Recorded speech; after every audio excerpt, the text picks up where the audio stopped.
ready, DIY world. We got some vinyl plank flooring we need installed. I'm going to walk you through how to make that happen. So look, we got a basic 8x8 closet, the perfect scenario for us to do a tutorial on installing vinyl plank flooring. So first things first, we got some carpet down. We got to get that out. Now, if you've never pulled out carpet before, it's pretty easy. It's just gross. So go ahead and get yourself a nice sharp utility blade, cut it into small manageable sections, pull it loose off of the tack strip, roll it up, get it out of the room. That's the easy part. Next, we got to get the pad up, and there's always going to be a million staples. And yes, you have to pull all those staples out when you're doing vinyl plank flooring. Now, if you're doing carpet in there again, don't worry about it. Go right over top of those, just get the pad chunks. But we're in the world of vinyl plank flooring, so go ahead, you could take a linoleum knife and get it right under those staples. They usually pop right out. You could also use pliers. You could use a scraper, but when you use a scraper, it usually doesn't pull every single staple for you, so you still have to go over it once again.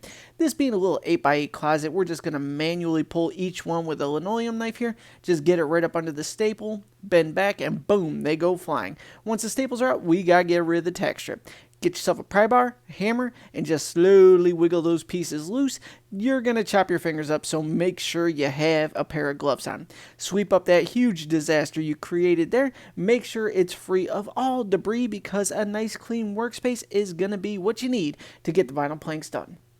Now, in this particular scenario here, we got some angled walls. I like to get the difficult parts out of the way first. So we're going to go ahead and start right with the angle walls, cutting our vinyl plank flooring, getting it all shaped out real nice, tucked neatly to the baseboards there, and then we can go ahead and start slamming them in. Fortunately, there was only 3 angled planks I had to cut, and after that, it was all square, smooth sailing. So just go ahead and stagger them as you go. Once you get to one end, cut the plank off, use the cutoff to start your next piece, and work your way all the way across. You don't need any fancy tools for this either. I got a pry bar, I have a hammer, and I got a utility blade. That's basically the gist of it right there.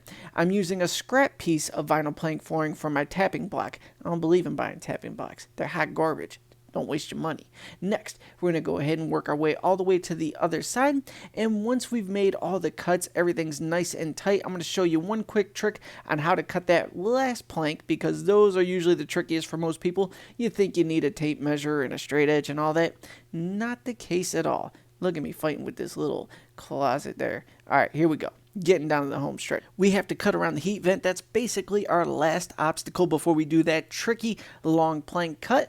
Don't overthink your heat vents. Just take a step back, take a peek at them. Go ahead and start shaping out right around them. You will be good to go. You got this. I have faith in you. All right, I laid the plank down, jammed a plank up against the baseboard, and I traced that out. Oh my goodness, this video is way too fast to give you a good tutorial on that. I will link directly below this on another video so you know exactly how to do it. But bam, hang your quarter round trim and you just became a vinyl plank installer. Now, once again, down in the description, I'll link to the other video because, whoo, that cut did not do anybody any justice, but I'll show you exactly how to do it in slower format. Thank you so much for tuning in. I'll see you in the next video.